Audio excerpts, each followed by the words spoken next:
South ఇండియాలోనే అతి తక్కువ ధరలకే రత్నాలందించే ఏకైక సంస్థ 6JVR. ఇక పోలింగ్ మిషన్ మన ఈవీఎం మరి మినిమం ఒకసారి నొక్కిన తర్వాత 10 సెకండ్ల గ్యాప్ ఆ కిందది మనం చూసుకోవాలి, మళ్ళీ వీళ్ళు వెళ్ళాలి, ఇంకో స్లిప్ ఇవ్వాలి, రావాలి. మరి అన్నిటికి 750 మించి పోలింగ్ బూట్లు ఉంటే ఈ పొద్దున్న 7 నుంచి సాయంత్రం 6 సమయం సరిపోలా. మరి రాత్రి నా నియోజకవర్గంలో 50% బూతుల్లో మరి 10 గంటల వరకు కూడా పోలింగ్ జరిగింది.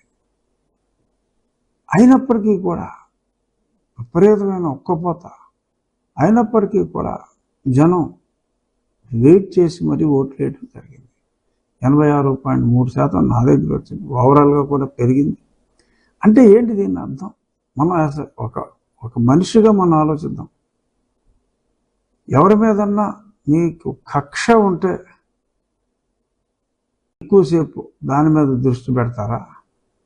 ఒక కృతజ్ఞత ఉంటే ఆ కృతజ్ఞత భావం తెలియచేయటానికి ఎక్కువ దృష్టి పెడతారా? కలిసినప్పుడు థ్యాంక్స్ అమ్మా అంటాం. ఒళ్ళు మండిపోయి కోపంగా ఉన్నప్పుడు ఆలోచన విధానం డిఫరెంట్గా ఉంటుంది. ఒక కసితో వాళ్ళు ఓట్లు వేశారు. ఎందుకంటే నేను వెళ్ళినప్పుడు మరి మిషన్ లేట్ అయింది, ఆలస్యమైనందుకు మన్నించండి అని చెప్పి మామూలుగా ఓటు అడగలా. నేను ఆలస్యమైనందుకు మన్నించండి అంటే లేదండి అతన్ని ఓడించాలని వచ్చాం. అందరూ అనే మాట ఏంటి? జగన్మోహన్ రెడ్డిని ఓడించాలనే మేము వచ్చాం. అది మెయిన్ ఎయిమ్ వాజ్ దట్. ఆ కసి ఉండబట్టే రాత్రి 10 అయినా 11 అయినా క్యూ లైన్లో నుంచుని, కొంతమంది ట్రైన్లు మిస్ అయినా సరే ఒకరోజు సెలవు పెట్టుకుందామని చెప్పి ట్రైన్లు మిస్ అయిన వాళ్ళు కూడా ఉన్నారు. నేను ప్రత్యక్షంగా చూసా. ఈ కసి ఇదంతా ప్రీపోల్ వేరు. ప్రీపోల్లో జగన్కి అనుకూలంగా కొన్ని వచ్చినాయి, ఎక్కువగా బాబు గారికి అనుకూలంగానే వచ్చినప్పటికీ పోస్ట్ పోల్ కొన్ని శాంపుల్స్ చూడటం జరిగింది. క్రిస్టల్ క్లియర్గా అనుకున్న దానికన్నా ఓట్ల శాతం ఖచ్చితంగా కూటమికి పెరిగింది. సో ఈ పెరిగిన ఓట్ల శాతం ఇది చూస్తే 150 టచ్ అయినా ఆశ్చర్యపోవాల్సిన అవసరం లేదు. గతంలో జగన్మోహన్ రెడ్డికి ఎలా వచ్చింది. సో కాబట్టి జగన్మోహన్ రెడ్డి ఓడత ఊపులకి ఎవరో భయపడవలసిన అవసరం లేదు. ఐపాక్ వాళ్ళు కూడా చెప్పింది 60 స్థానాలనే వాళ్ళకి చెప్పడం జరిగింది.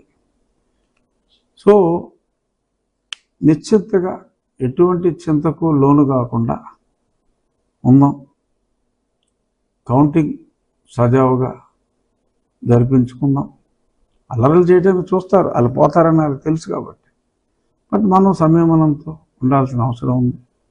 చంద్రబాబు నాయుడు గారు 9వ తారీఖు ముహూర్తం బాగుంటే బహుశా మరి అదే రోజు అమరావతిలో ప్రమాణ స్వీకారం ఖచ్చితంగా ఉంటుంది. ఆ రోజు ఆయనకు నచ్చిన రోజు. ఆయన నక్షత్రం బట్టి పెట్టుకోవాలి, ముఖ్యమంత్రి ఆయన కాబట్టి. సో అమరావతిలోనే ప్రమాణ స్వీకారం ఉంటుంది. విశాఖపట్నం మెంటల్ హాస్పిటల్లో కాదు. వాళ్ళు ఏదైనా కావాలంటే పెట్టుకుంటారు. వైజాగ్లో మెంటల్ హాస్పిటల్లో. ఇక్కడైతే అమరావతిలో ఖచ్చితంగా ఉంటుంది. ఎవరు ఎటువంటి ఆందోళనకి గురి కావాల్సిన అవసరం లేదు. హ్యాపీగా ఉండండి, నిశ్చింతగా ఉండండి. ఇక ఎందుకు చెప్పుంటాడు జగన్మోహన్ రెడ్డి? సరే, కొన్ని మనోవైకల్యాలు, మానసిక స్థితి అవన్నీ పక్కన పెడతాం, మనకు అనవసరం. ఎవరికి హెల్త్ బాగోపోతే వాళ్ళు ట్రీట్మెంట్ తీసుకుంటారు. బట్ ఇక్కడ అదర్వైజ్ ఇట్స్ అన్ ఇంటెలిజెంట్ గా. ఎందుకు ఇన్ని వస్తాయని చెప్పి రేపు రాబోయే రోజుల్లో ఇంత నవ్వులు పాలైపోయే పరిస్థితి తెచ్చుకున్నాడు అని మనం అతని తెలివితేటల యాంగిల్లో ఆలోచిస్తే నాకు ఈరోజు తెలిసింది ఏంటంటే బిల్స్ క్లియరెన్స్కి 14,000 కోట్లు జనవరి నుంచి బటన్ నొక్కి ₹1 కూడా ఇవ్వకుండా అతను చివరిలో రిలీజ్ చేయాలని చెప్పి ప్లాన్ చేస్తే మరి న్యాయస్థానం కూడా మరి ఎలక్షన్ కమిషన్ కూడా అడ్డుకుంది.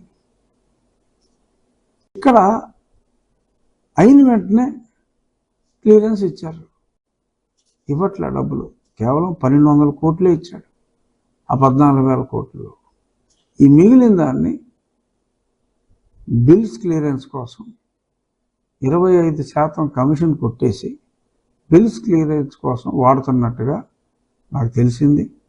ఆల్రెడీ 1500 కోట్లు ఇచ్చేశారు. ఇవాళ 2000 కోట్ల బిల్స్ క్లియరెన్స్కి ఆ పైనుంచి ఇన్స్ట్రక్షన్స్ ఇవ్వటం, మరి కమిషన్లు మాట్లాడుకోవటం జరిగినట్టుగా రూఢిగా నాకు ఇంట్లో